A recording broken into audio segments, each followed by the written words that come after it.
Nayo idara ya hali ya hewa ya Kenya imeeleza wimbi la joto kuwa ni kipindi cha siku 3 au zaidi mfululizo za hali joto ya juu isiyo ya kawaida wakati wa mchana inayozidi viwango vilivyowekwa katika maeneo husika.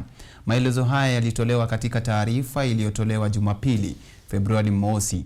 Katika jiji la Nairobi, hali joto ya juu ya kila siku ya nyuzi joto 32 au zaidi kwa siku 3 mfululizo huchukuliwa kuwa wimbi la joto. Kiwango cha Mombasa ni nyuzi joto 36, huku cha Kisumu kikiwa ni nyuzi joto 37 kwa sasa.